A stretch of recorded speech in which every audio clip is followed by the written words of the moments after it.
Today, I'm going to talk about nervous system healing and sort of how it happens in layers, and how once you start doing nervous system healing, you don't go backwards, and why a lot of people feel like that. So, once we start working on our nervous system, fight, flight, and freeze start kind of coming out of the body in different ways. And once we are able to feel the sensations of the body, we can feel those things coming up, right? We become attuned and really tapped into these sensations and how they feel in the body when they're present and when they're getting we're moving through something or something is being lifted. If you don't know much about nervous system healing, I definitely recommend you going to Irene Lyon's page, my mentor, and also maybe going back and listening to some other videos that I've put out on nervous system health and healing. So the nervous system, when I talk about the nervous system, I'll just do a brief theory. So here as well, when I talk about nervous system, I'm talking about the autonomic nervous system, and I'm specifically talking about the fight, flight, and freeze responses in the body that we have. These can be stored survival patterns that run in the body. Stored survival stress and trauma. So when a traumatic event happens to us, for lack of a better term, happens in the body, it is not the event itself that is the trauma. It's actually how the body stores that event within.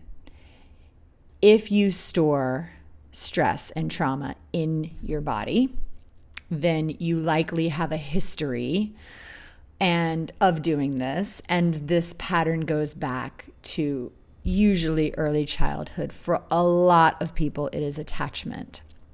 Now, it can be that you grew up in a war-torn country. It could be that you're in an incubator as an infant for the first few weeks of your life, or you could have had some sort of near-death experience even as a baby or as an infant or as a toddler.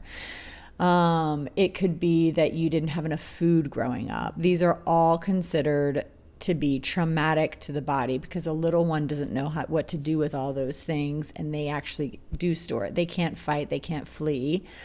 We'll go into a freeze response, which is part of the parasympathetic nervous system. So when we talk about the nervous system, we talk about two branches: the sympathetic, which is the fight or flight, and then the parasympathetic. There's multiple branches of the parasympathetic system.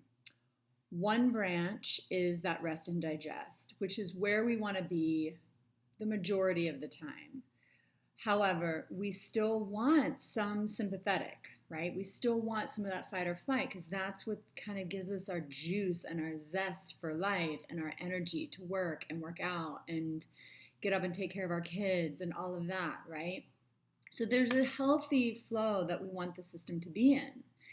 But that parasympathetic system is so intricate. So there's one branch that is the rest and digest, and then there's another branch that we call the high tone dorsal, which is the freeze response. And that's when the body goes into conservation mode. It's when the body has to shut down because there's basically no more energy left. But also, that freeze comes on top of the fight or flight when the fight or flight and that sympathetic is too much, or we cannot fight or flight, right? So we're having an experience that is, I'll say, traumatic for lack of a better word, right? It's a stressful event, or some of us, even our daily lives in the body feels that way, right? And if the system is having so much fight or flight and it's not processing, or we're in a situation where we can't fight or flight, like if we're a baby or if we're being attacked by somebody much bigger than us, and we feel if we fight, the system is like knows if we fight or flight, I'm gonna die. I could potentially die. So then that's when freeze comes on top. Freeze is trying to protect us. That's what it's doing, right? It's like the body just shuts down for a moment. It conserves, right? If you think about animals in the wild, when one of them, the predator, right, seeks the prey, sometimes they go limp. If there's a distraction and the predator goes somewhere else, the prey actually could just get up and just run off. The prey went into that conservation mode. They went into that freeze shutdown. This is a very natural, biological, mammalian response that we are having to stress and trauma. Okay? It's very necessary and vital. What we don't want is to be in conservation mode all the time, which would feel like chronic fatigue. It would feel like a lot of people have, where they're just tired all the time, right? Some procrastination. We even talk about functional freeze, which is that people pleasing part and sort of layer. So there's a lot of layers, right? It's very intricate. But that functional freeze stuff, those are behavioral patterns that we adopt because we do not feel safe. And so this is the point that I really want to make, is that we're always trying to establish safety. We're always trying to gauge environment, people, situations for safety, especially when we do not understand or know or never were given the tools, which most of us weren't, to establish safety within our own system and our own body. This is a huge part of what I do in my coaching sessions, is teach people how to feel safe in their body again. Okay, that is what somatic nervous system regulation and trauma healing and all this nervous system stuff we talk about, that's really, if we want to boil it down and like simplify it, it's really about establishing safety in the body, right? Once the safety is established in the body, which is that regulation, right? Those things will happen simultaneously. If you're working on regulating your nervous system, regulating those fight or flight responses, regulating those freeze responses through this work, your safety will come on board, and vice versa. I wanted to give a little theory and a little background because I feel like it's always important. But I want to talk about, people who are doing this work, why you feel like you might be going backwards. This is really important. Okay. So because the fight, flight, freeze is layered sort of in the system, we can start sort of unpacking these things. Almost always, I would say always, the freeze is on top because we're sort of shutting down. The system is wanting to sort of shut down, cover up, numb out, dissociate, not feel, not process. It doesn't feel safe to process, right? And if we want to process, we have to release some of that fight or flight, some of that anger, some of that emotion, some of that, all those hard, big things that are kind of stuck, right?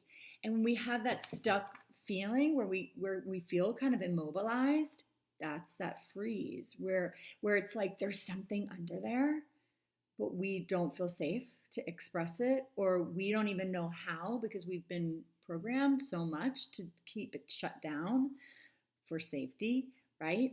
Then we just keep pushing it down, and the body is not safe, and the body cannot just release, right? It takes some work and some building of capacity to be able to release these things and feel safe and feel embodied and feel, for that to be a healing experience rather than something that's going to re-traumatize us, which can happen. As you start to unpack these layers, more fight or flight gets exposed because that numbing agent now, all that numbing stuff that we had for so long that we trained ourselves to do, to just protect and not feel and not all the things, now gets released, and we start to get real with all the shit that's underneath. And that can feel like a lot. And so a lot of people, when they start doing this work, they think they're going backwards because they like are feeling more. But actually feeling more is what we have to go through to kind of get to the other side. And it's necessary and it is major progress. When my clients first come to me and they can't cry, and I've been seeing them for a little while, and then they start to actually cry and feel what's going on, I always tell them, like, this is progress. Like, this is what we want, right? We're supposed to feel all the things, you know? A lot of us were too sensitive, too emotional, too this, too that, especially men. If you're listening to this, of course, we're programmed to like not cry, to be tough, to all these things, right? And so it might take a little work to get down there. But what happens is as safety starts to build in the system, it becomes easier to process and faster. So things start coming out quicker and more rapidly. I cry almost every time. My boyfriend makes fun of me almost every time I watch a movie, like, or a commercial, or like the most like friends will sometimes make me cry because it's like triggering something from my childhood. And I feel very safe. Obviously my boyfriend knows I do that. He understands this work very well. And I'd like let that out if that's, and he's like, man, and he's jealous actually because he cannot release quite as easily as I can. I'm not going out into the world and like crying and like having all these emotional, that's not, that wouldn't feel valuable, I guess, to to do that. So I'm not saying like that it's happening so much that it's like hindering me or weird, to the outside world or like whatever, or that I can't control it. It's not about that. For appropriate times. But I will say things come up and out quite easily, and that actually feels really safe and really good to me, right? Because I remain embodied and I remain connected to my environment and connected to my body and connected to my couch that I'm sitting on usually, or wherever it is that I'm processing. So it's actually impossible to go backwards in this work. And I don't like to use the word impossible because I just use definitives like that. But I personally can't see how that could ever be. And here's why. Because once we become embodied and we become aware of our felt senses and our sensations, and we become, I'll say, skilled at processing and releasing what the body needs to, right?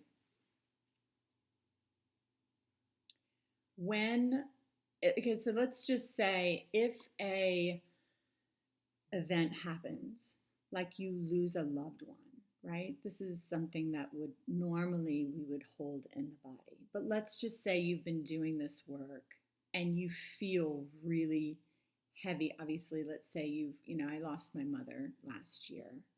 So let's just say, something like that happens. I was able to process this experience in a very different way than I ever have before.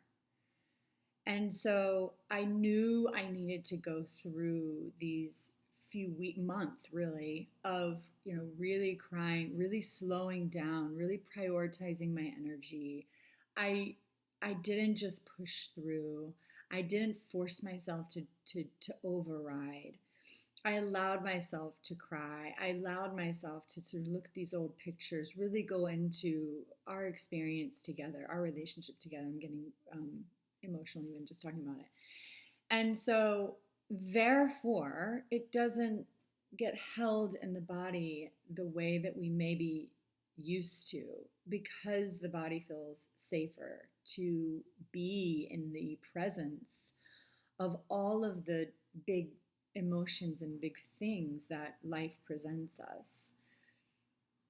And in the past, I feel like that would have just, parts of that would have gotten compacted. And I can really feel now when the process is over, and maybe I'll go through another little process later that's connected to something else, something that maybe we went through, or, something. And so, but I guess my point is, like, that's still all progress. And so, one thing I wanted to say was, when symptoms pop up, if you're doing this work that maybe seem like you're going backwards, it's just that you're able to feel them more. And in feeling them more means the body feels safer to actually let them come through and process. The other point that I wanted to make is that we can't go back, even in the instance of a traumatic event that happens. The body still would not necessarily go backwards, because we have awareness, and we have education, and we have safety, and we have capacity to process those new things in a very different way that doesn't impact the system like it maybe once had. Another scenario that could pop up, and another question that you guys might have, is, what if the body starts having symptoms because we were exposed to some sort of toxic chemical, or some sort of something else unrelated, that isn't like sort of an emotional type of trauma or stress, but it's an actual physical stress, and our body starts to have symptoms like that. I would still say that having nervous system regulation, a foundation of nervous system and capacity, nervous system capacity, is still going to be your best bet and beneficial, and why you wouldn't go backwards even in that instance, because when the autonomic nervous system is working properly, all other systems, automatic functions of the body are as well, like your detox pathways, right? And so that's the first point. And then the second point would be that you actually now have the capacity to go into some form of detox protocol, and without overwhelm, and without shutdown, and without fight or flight, like too much fight or flight, right, on board, so that you can actually move through some sort of other health protocol, in a way that is actually supporting your body, because your nervous system is now on board, and you can flow into something like that so much easier. So any kind of health protocol is, even that, you after you have nervous system basics on board, even those things that aren't sort of in this world, but in like the other health world, even that is going to be, the nervous system foundation is going to be beneficial for that, and where you wouldn't even go backwards in those capacities, in those places, because your hormones are working better, your detox pathways are working better, your digestion is working better, your heart rate, right, is more in flow, your energy is more sustained, your sleep is better, right? All of these things are nervous system related and necessary to have on board in any kind of health protocol. And I talk about this a lot. I'm sure you guys have heard me say, talk about the connection between the two and why both of them are important together. And so that's why even in that scenario, you wouldn't go backwards anymore, because you have the knowledge. You can't not know once you know. You know what I mean? Like, once you understand and have some awareness and some capacity, you can't not understand it, know it, right? once you learn the art of titration and how to move through what your capacity is and all of those things, you can't not do it or not know it. So therefore, you can't go backwards. Even in the presence of symptoms that are popping up, it is still not you going backwards. It is likely just the fact that you are feeling them in a different way, which is necessary to process them through, right? We can't heal what we can't feel. So that is the bulk and the main things of what I wanted to say in this video. Again, I always try to keep these guys pretty short. If you have questions or comments, please leave them below. I hope this video finds you very well, and I look forward to answering some of your questions, and I will see you next time. Bye.